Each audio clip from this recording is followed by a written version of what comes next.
Hello, my name is Veronica, and welcome to the Learning Lab, episode number 106, Musings on My 2012 Christmas Cards. And if you're looking at this and thinking, what does the Home Depot have to do with it? Come on in and let me share it with you. Now, if you visited my blog last year, you would have seen these as my Christmas cards that I sent out. All I can say is that these were a labor of love. This is the outside of the card. I used some of the Recollections paper and pretty much used the whole pack on these and used this gorgeous Anna Griffin ribbon to hold it all together. But once you opened it up on the inside, the card stair-stepped down. And I used one of the Cricut cards. I think it's not Winter Frolic. I'll remember it and I'll tell you. I love the cards, loved putting them together, but I have to tell you they were tedious and definitely a labor of love. So this year I wanted to simplify and do something else. My Yahoo group does an acrylic stamp swap, which is we take a set of stamps, send them around through the group, and we all get to stamp images that we like. And Deb G did not send Willow in a stamped exchange. She actually sent Willow as the Christmas card. It's beautiful, and she colored this in using Copic markers, and so many of us fell in love with Willow that she asked if she would send her around. She did, and so I started stamping Willow. I stamped Willow on cardstock, I stamped Willow on watercolor paper, I stamped Willow on some Copic marker friendly paper because I wasn't sure what I was going to do. And so this year I decided I want Willow on my Christmas cards. So there she is in all of her glory. And then I went and stamped her out on a variety of papers. And as you can see, I've already cut most of them out. So I have a ton of dresses for Willow to make her look as cute as can be. Now on one of them, I actually started cutting away some of the folds in the dress.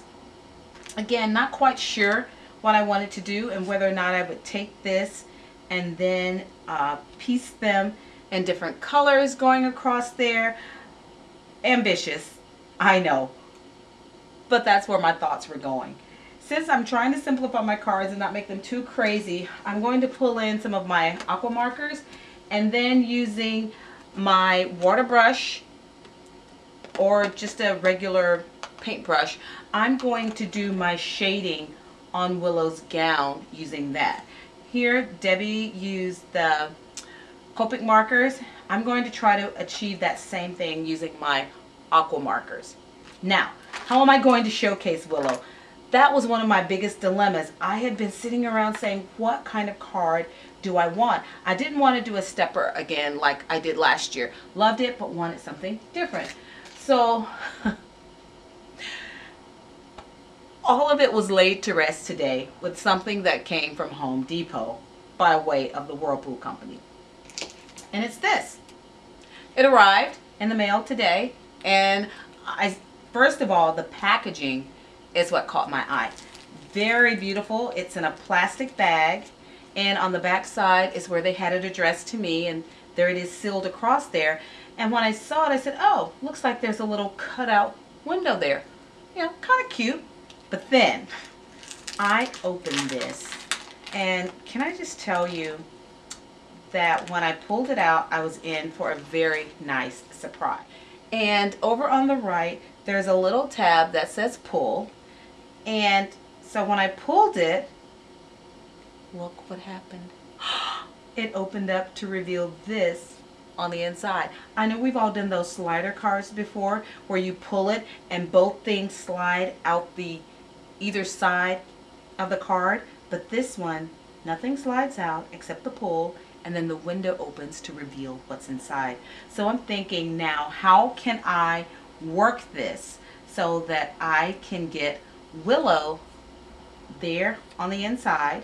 I do have a wintry scene stamp, but that would require me stamping it and coloring in each individual one, and I'm trying not to go that deep again this year.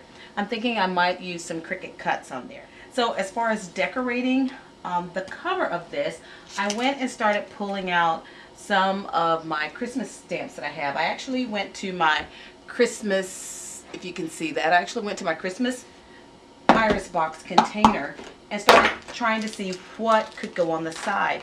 And mainly I want the stamps that are going to be vertical, because those will work best on my windows that are there. But back to this card, I've got to tear it apart to see how the mechanism works, and then I'll be able to repeat that on my card. But this isn't just a solid piece. The beauty of this is that it actually opens up and the card is on the inside. So it's really cute, but then here's where they went a step further. Once you come inside, you can pull down these tabs, and there are things behind each of these little tabs. Same thing down on the bottom. There's a little perforation there, and you can pull them down where it actually shows you how the machine works. So the bottom part of this card is also a double that's been glued. I don't know if you can see that, but there's a double that's been glued, so you can have the movable parts inside. And then the same thing has been done to the top where it's doubled. As always, thank you for joining me in the lab today. Please be sure to check back and see how I make out with Willow. Okay, I'm not really gonna make out with Willow. Okay, to see how my 2012 Christmas cards come together using Willow, this cute little stamp that I borrowed from Deb G. Until then,